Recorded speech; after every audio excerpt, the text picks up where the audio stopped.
하나님께서 우리 한국 사람들을 진짜 특별하게 만드신 줄 아십니까? 진짜 한국 사람들은 머리도 너무 좋아요.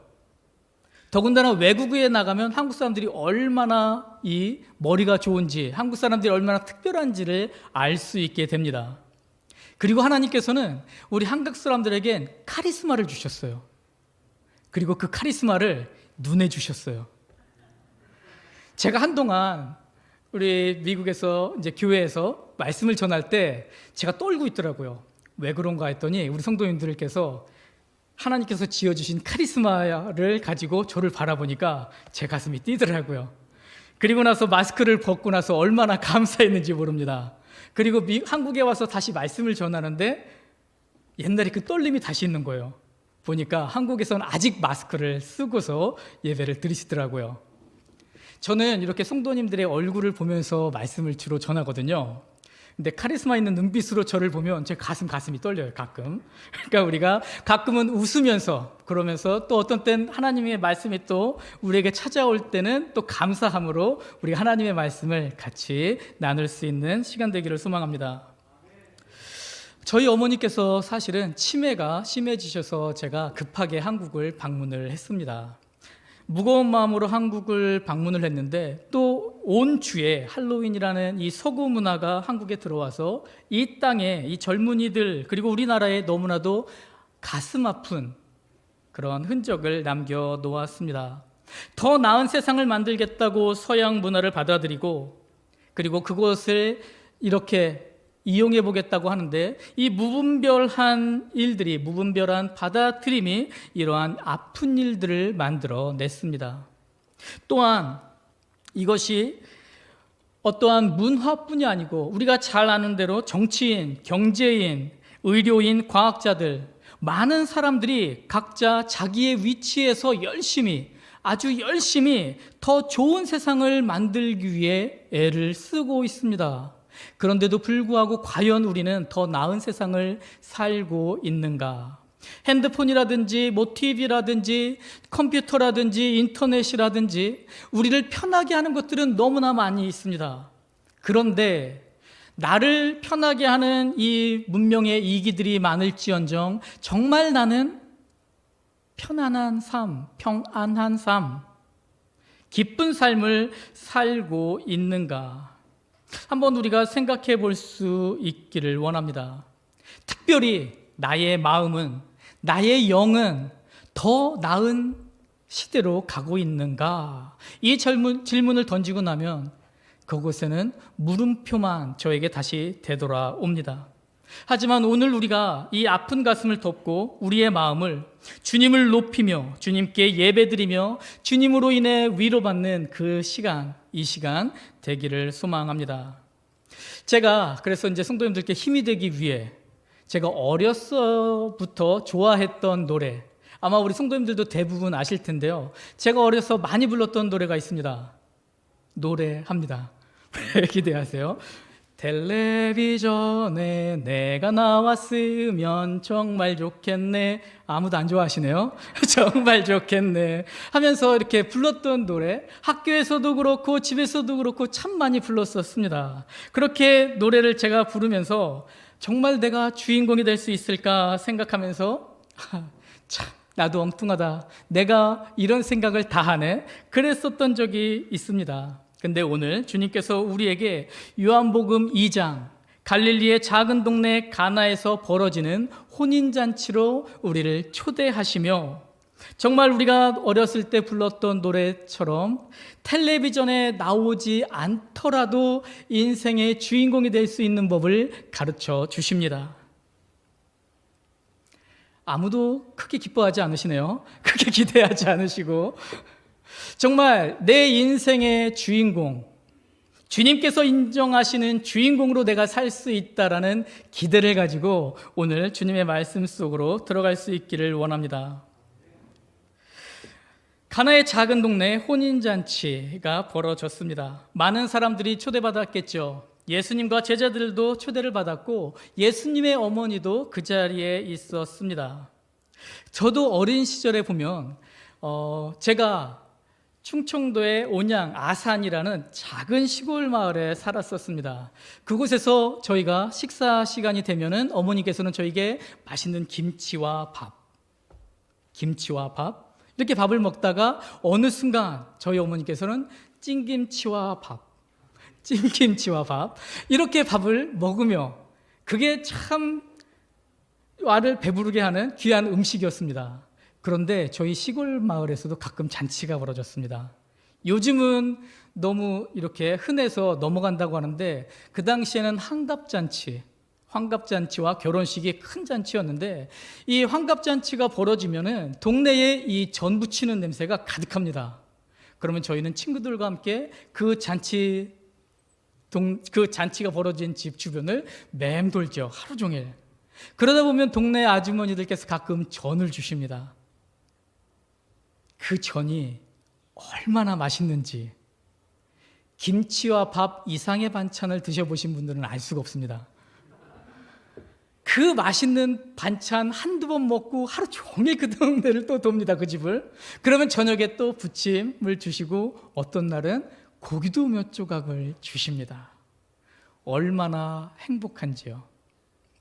제가 어렸을 때 심각하게 고민을 했었습니다.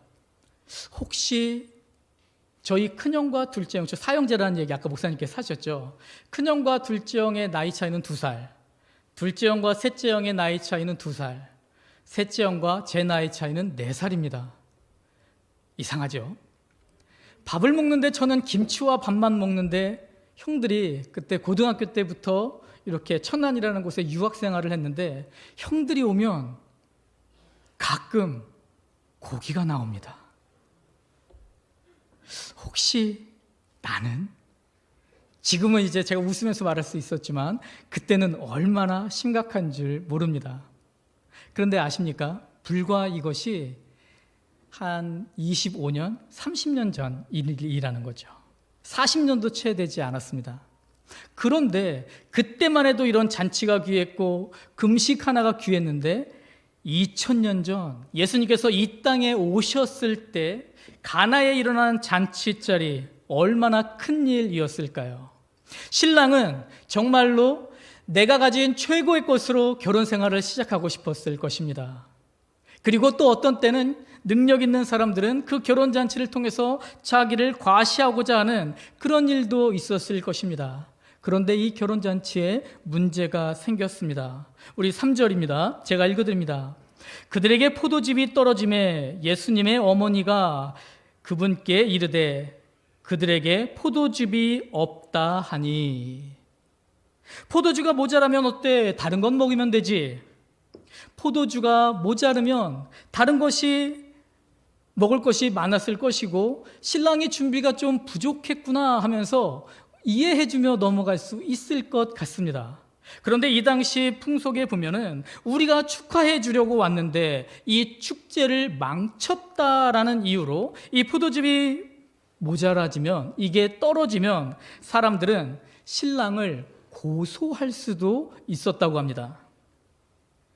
다시 말하면 행복하게 시작하려고 했던 이 신혼잔치가 모든 것을 망치며 비극적으로 시작될 수도 있는 상황으로 변하게 된 것입니다. 이 급박한 상황이 되자 예수님의 어머니 마리아는 예수님을 찾아와 말한 것입니다. 지금 포도주가 없어. 포도주가 떨어졌어 라고요. 이에 대해서 또 예수님은 어떻게 반응하실까요? 4절에 보니까 예수님께서 그녀에게 이르되 여자여 내가 당신과 무슨 상관이 있나이까 내 때가 아직 오지 아니하였나이다 하였으나. 저도 미국 땅에 있으면서 어머니께서 몸이 안 좋으셔서 이렇게 한국까지 찾아오는데 지금 어머니가 아들 예수님께 포도주가 없다 급박한 상황을 전했는데 예수님께서 거절을 하십니다. 거절을 하시는데 여자요 라고 하면서 거절을 하십니다. 예수님은 제가 사랑하는 분입니다. 제가 예수님을 존경합니다. 이 상황은 나쁜 상황이 되면 안 될 것 같아요. 그래서 자료를 찾아봐도 어떤 황제가 자신의 어머니에게 이 여자여라는 단어를 썼다라는 말이 나옵니다. 위안을 삼아보려고 하지만 안 되겠습니다. 분명히 예수님은 거절을 한 것입니다. 여자요, 이 잔치에 포도주가 없는 것이 저와 무슨 상관입니까? 지금 제가 제자들을 모으고 있는 것을 당신이 보고 있기에 내가 태어날 때에 천사가 와서 성령의 능력으로 동정녀인 당신이 나를 가졌기에 내가 하나님의 아들이라는 사실을 당신이 알기에 제자들을 모으기 시작한 나를 보며 이제 무엇인가 내가 할 때가 되었나 생각했는지 모르겠습니다. 그렇지만 저는 저의 일을 저의 때에 저의 힘으로 하는 사람이 아닙니다. 저는 하나님의 일을 하나님의 때에 하나님의 힘으로 하는 사람입니다 라고 지금 거절을 한 것입니다.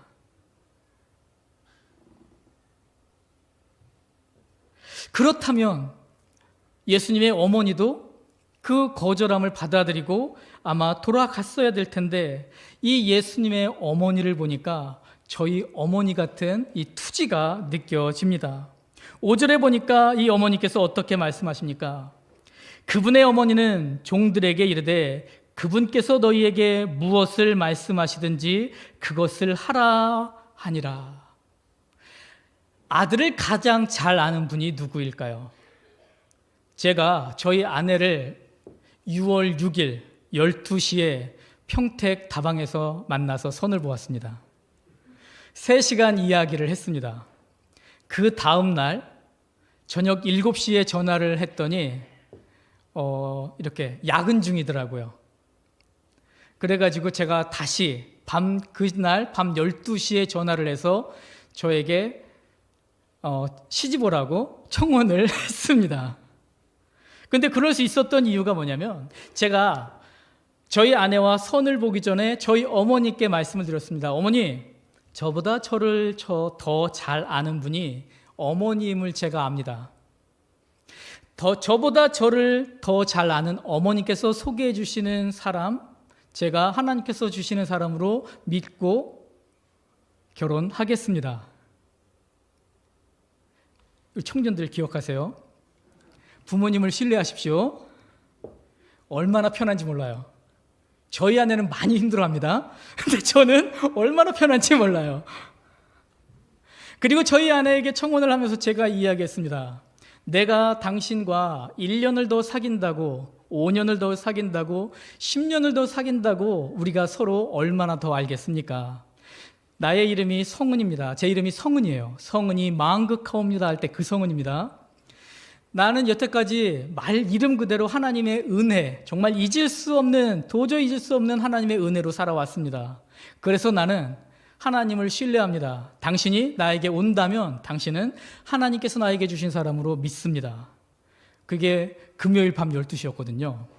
그런데 다음 주 화요일까지 저에게 답을 주세요 라고 하고 청혼을 끝냈습니다. 전화로요. 그리고 저희 아내가 저에게 시집을 왔고 그렇게 하나님만 신뢰하고 부모님을 믿었더니 얼마나 행복한지 몰라요. 저희 아내는 고생을 많이 하는 것 같습니다. 그렇지만 하나님은 제가 더 의지했으니까. 무슨 말이냐? 지금 5절에 보면 그 어머니가 하인들에게 이르되 너희에게 무슨 말씀을 하시든지 그대로 하라 하니라. 이 말은 무엇이에요? 예수님께서 거절을 하셨음에도 불구하고 예수님의 어머니인 마리아는 예수님을 알았습니다. 예수님의 성품을 알았습니다. 예수님의 사랑을 알았습니다. 그러기에 마리아는 포기하지 않고 하인들에게 명한 것입니다. 예수님께서 무슨 일이든 하실 거야. 밖에서 나가서 포도주를 구워라도 오실 거야. 이 혼인잔치를 망가지게 가만두실 분이 절대 아니야. 내가 내 아들을 알아. 내가 예수님의 성품을 알아. 그러니 너희는 예수님께서 시키는 대로, 시키는 것은 무엇이든지 그대로 복종해 라고 이야기한 것입니다. 아마도 마리아도 물이 포도주가 될 것이라는 이 놀라운 일이 벌어질 것이라는 것은 알지 못했을 것입니다. 그렇지만 확신을 가지고 있었습니다. 예수님께서는 어떠한 일이든 하실 것이라는 것을요. 하나님을 믿으십니까? 하나님의 능력을 믿으십니까? 그러면 우리의 기도를 한번 이 시간 잠시 볼 수 있기를 원합니다. 우리는 하나님께서 천지만물을 창조하신 분이심을 믿습니다. 하나님께서 역사의 주인이심을 믿습니다. 이 세상도 하나님의 손안에 있음을 믿습니다. 그런데 우리의 기도는 어떻습니까? 내가 원하는 것을 내가 원하는 방법과 내가 원하는 때에 나에게 주시옵소서. 그렇게 혹시 우리가 기도하고 있지는 않은지요? 그런 저를 보게 됩니다. 어떤 때는 하나님께 기도하면서 내가 원했던 것보다 더 완벽한 때에 더 귀한 것, 더 좋은 것을 주님께서 주셨는데도 불구하고 나는 내가 하나님께 요구한 것이 있기 때문에 하나님 왜 들어주지 않으십니까? 그러면서 하나님을 원망한 때도 적지 않았음을 고백합니다. 무엇인지 모르지만 예수님을 향한 신뢰가 이 놀라운 기적이 일어나게 하는 그 시작이 되었는데, 우리는 내가 주인인 것처럼, 내가 모든 것을 다 알고 있는 것처럼 내 방법과 내 때를 주님 그대로 들어 주시옵소서 하지는 않은지, 나의 고집 때문에, 나의 아집 때문에 주님께서 나를 통하여, 사랑하는 성도님을 통하여 물을 포도주로 만드는 그 위대한 역사들을 계획하고 계신데 그 일들을 오히려 우리가 스스로 막지는 않았는지 우리 스스로를 되돌아볼 수 있기를 원합니다. 그리고 정말 주님을 믿는 자처럼, 정말 주님을 신뢰하는 자처럼, 정말 주님께서 온 땅의 주인이심을 고백하는 자처럼 주님께 모든 것을 맡겨드릴 수 있는 성도님들이 되십시오. 제가 말씀드렸죠. 그렇게 하나님께 맡겼더니 아름다운 저희 아내를 만나서 저는 참 편합니다. 고생은 저희 아내 몫이죠. 이게 믿는 자의 축복인 줄 믿습니다. 그렇다면 사랑하는 성도님, 내 것을 주장하지 않고 주님을 신뢰한 예수님의 어머니로 일어난 기적을 우리가 함께 읽어볼 수 있기를 원합니다. 6절에서 7절 말씀을 우리가 함께 읽어봅니다. 같이 한 목소리로 읽습니다. 6절에서 10절입니다. 거기 유대인의 결례를 따라 두세 통 드는 돌 항아리 6이 놓였는지라.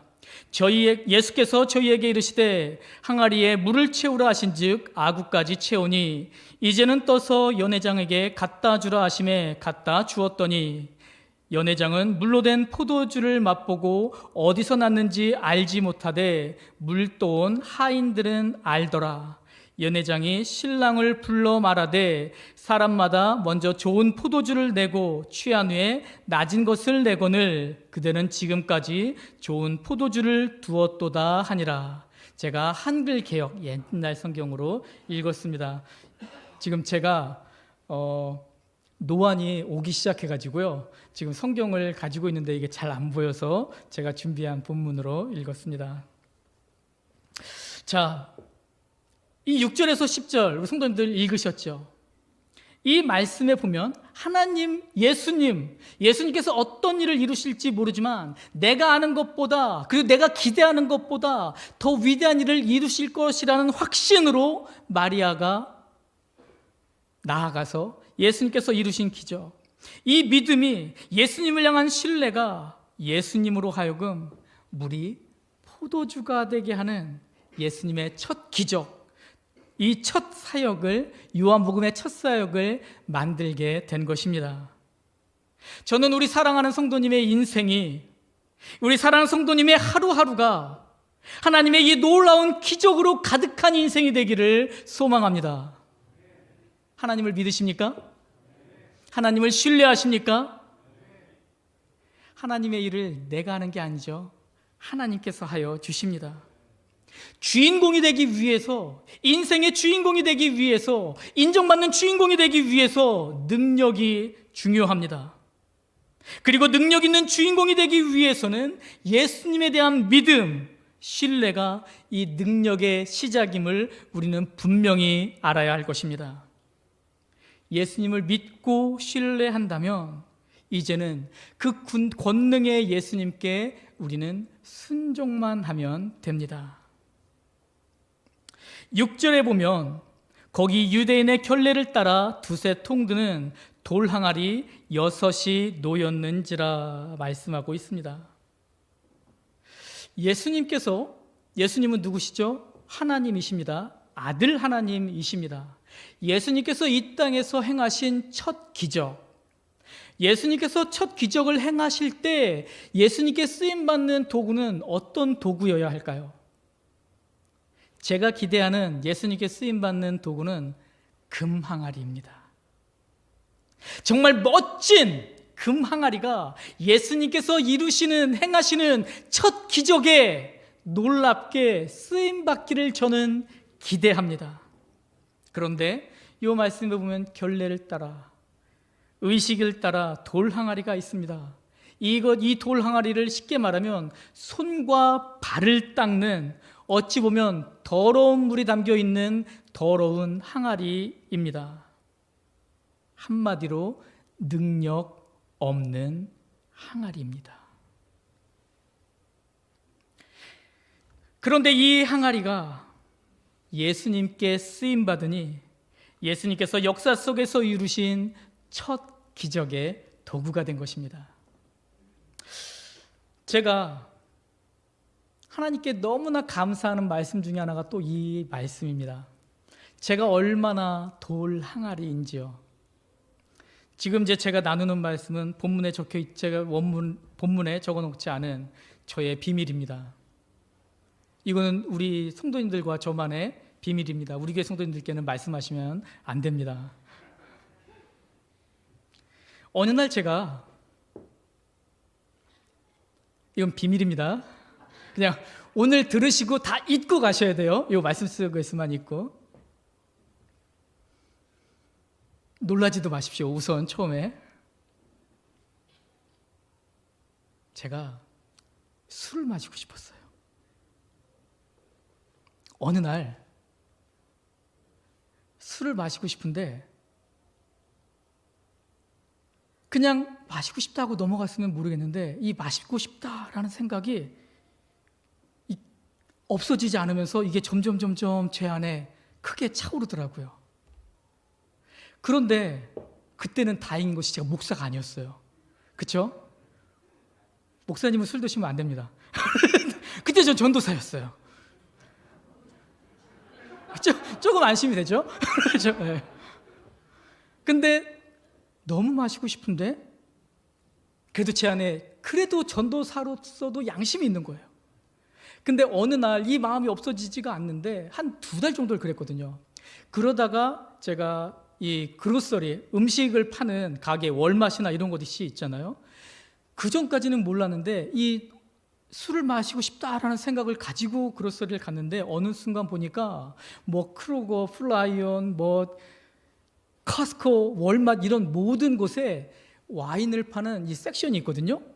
그런데 그 와인 섹션이 얼마나 보암직하고 먹음직하게 이 술을 담아놓고 뭐라 그러죠?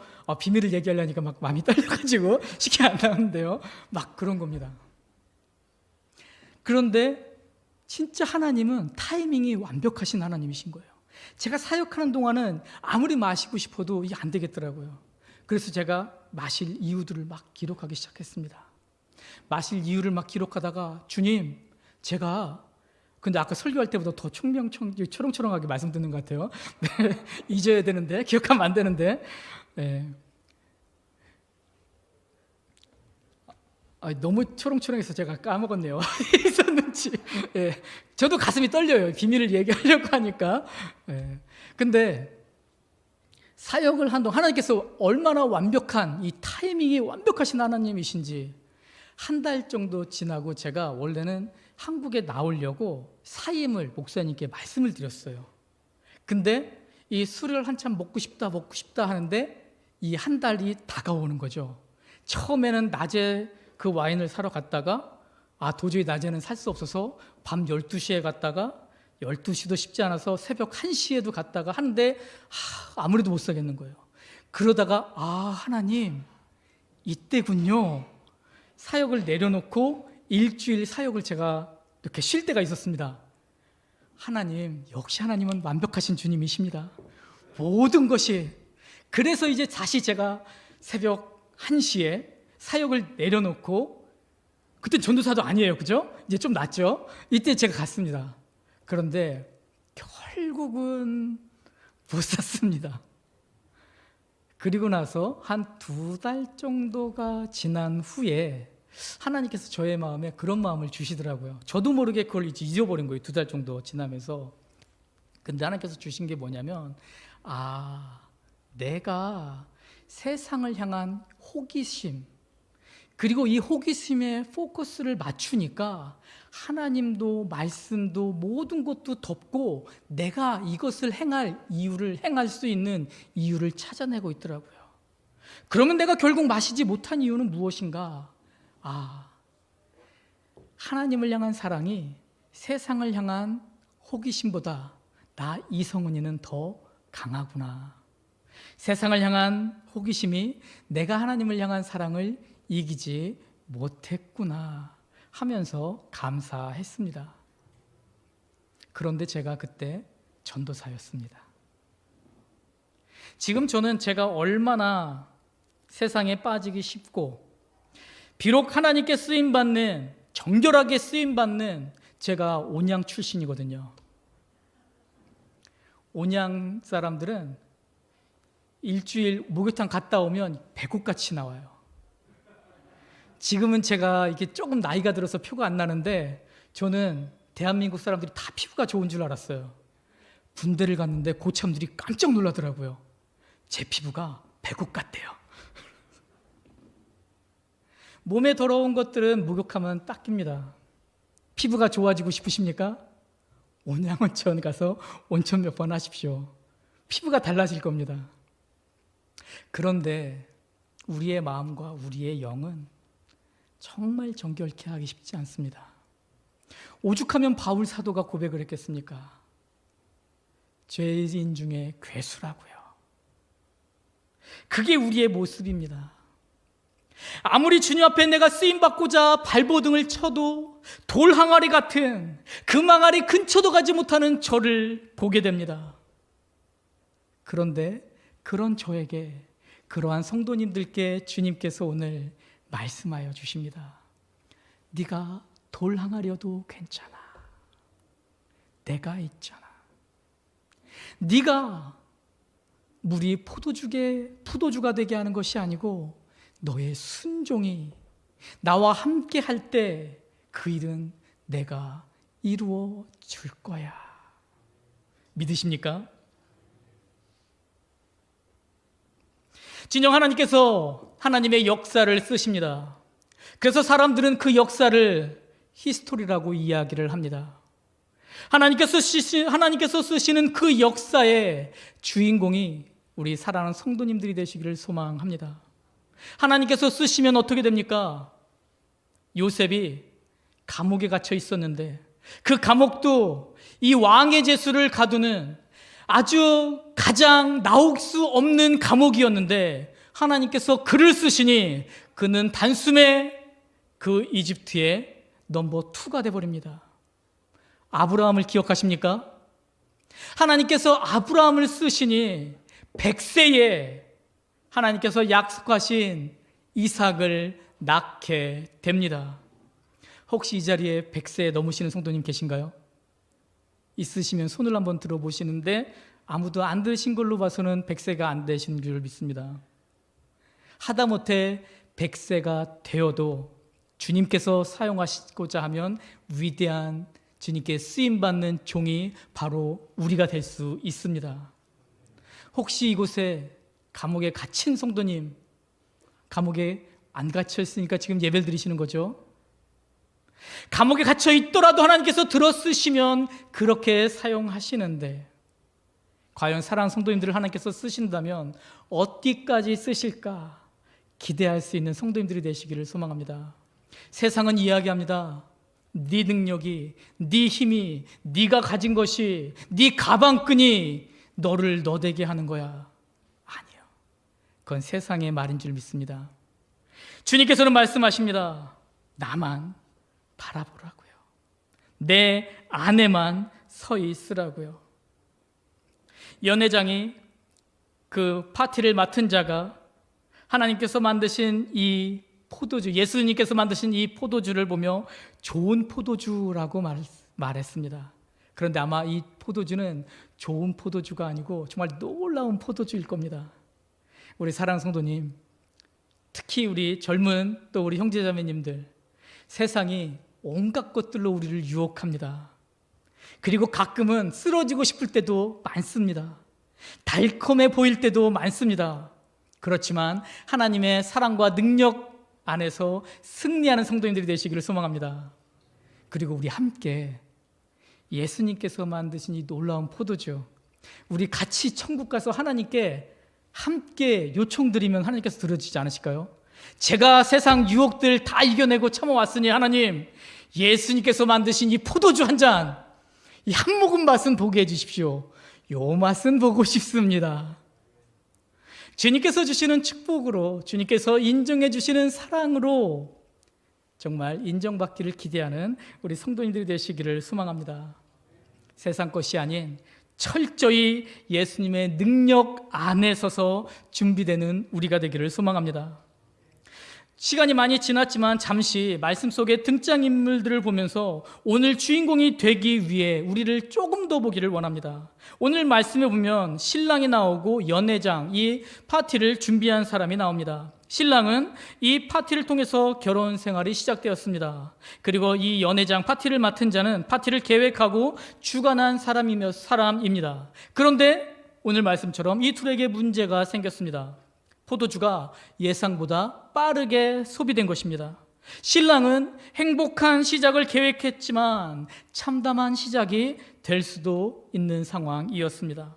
연회장은 이제까지의 명성이 바닥으로 떨어지게 생겼습니다. 이력에 오점이 생기게 된 것입니다. 이 둘이 속으로 얼마나 전전긍긍했을까요? 그런데 이들에게 하인이 포도주를 가져옵니다. 기가 막히게 맛있는 포도주.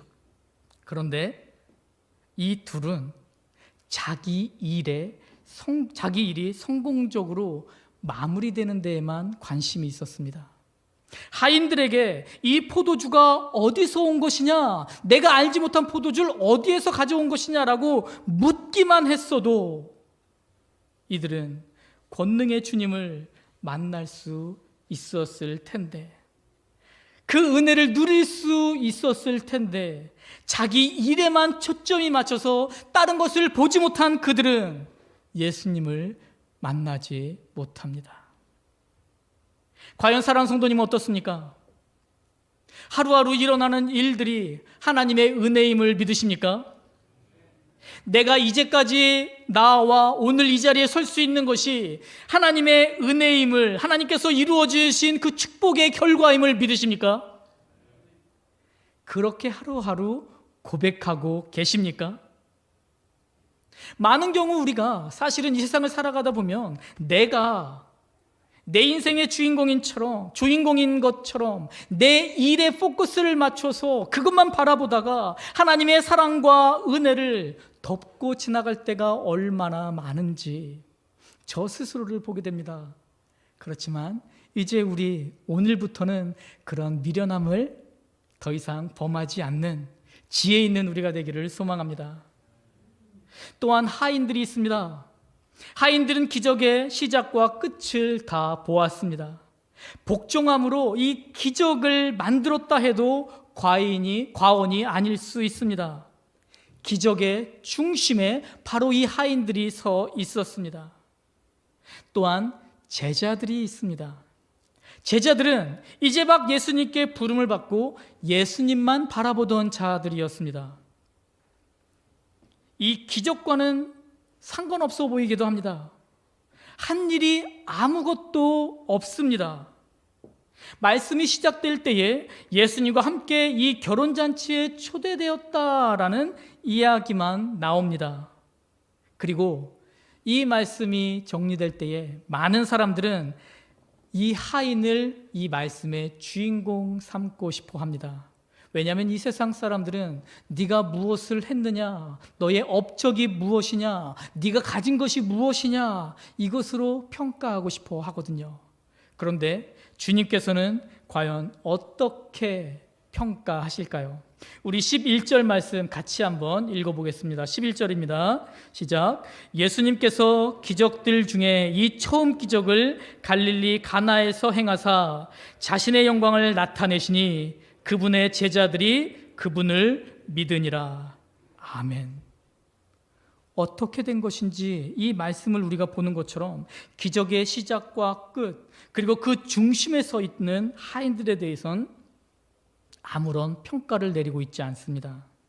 오히려 아무것도 한 것이 없어 보이는, 그저 예수님 옆에만 있었던 그 제자들이 예수님을 믿게 되었다라고 이 말씀을 마무리하고 있습니다. 다시 말하면 하나님께서 이 요한복음 2장 1절에서 11절 말씀을 통하여 이 말씀의 주인공을 정해 주실 때 하나님께서 인정해 주시는 주인공은 그 제자들이었다는 것입니다. 우리도 이 세상을 살아가다 보면 우리도 모르는 사이에 세상 사람들과 똑같은 관점으로 이 세상을 바라볼 때가 많이 있습니다. 과연 너는 무엇을 했니? 과연 너는 네가 이룬 것은, 네 능력은, 네가 가지고 있는 것은 무엇이니? 라고요. 그런데 주님께서 오늘 우리에게 가르쳐 주십니다. 내가 너와 함께하기 원하노라. 너는 내가 쓰는 역사의 주인공이 되어라 라고 말씀하십니다. 네가 돌 항아리여도 괜찮다라고 말씀하십니다. 네가 나와 함께만 한다면, 네가 나만 바라본다면, 네가 나의 사랑과 능력 안에 온전히 서 있다면 너는 물이 포도주가 되게 하는 그 역사의 중심에 서게 될 거야 라고 말씀하십니다. 예수님께서 우리 사랑하는 성도님들을 사랑하십니다. 당신의 목숨보다 우리 성도님들을 사랑하십니다. 믿으십니까? 그 예수 그리스도의 사랑으로, 예수 그리스도의 보혈의 공로로 우리가 하나님을 감히 아버지라 부를 수 있는 놀라운 은혜를 얻었습니다. 기쁘십니까? 감사하십니까? 그 사랑을 신뢰하십니까? 그 하나님이 내가 아무리 머리를 쓰는 그 어떠한 것보다 하나님의 미련함이 더 높은 곳에 있음을 신뢰하십니까? 내가 내 힘으로 아둥바둥 발버둥 쳐서 이룰 수 있는 그 무엇보다 하나님의 손가락의 힘이 크고 위대함을 믿으십니까? 내가 원하는 때보다 하나님의 때가 완벽함을 신뢰하십니까? 진정 우리의 이 아멘으로 화답한 이 믿음으로 주님 앞에 서시는 성도님들이 되시기를 소망합니다. 그렇게 주님께서 쓰시는 역사의 주인공, 참 주인공이 되시는 성도님들이 되시기를 소망합니다. 주님께서 오늘 말씀하십니다. 믿으라, 신뢰하라, 순종하라, 나만 바라보라. 내가 너로 네 인생에 나로 인한 역사의 주인공이 되게 하리라. 이 시간 고개 숙여 주님 앞에 기도드립니다.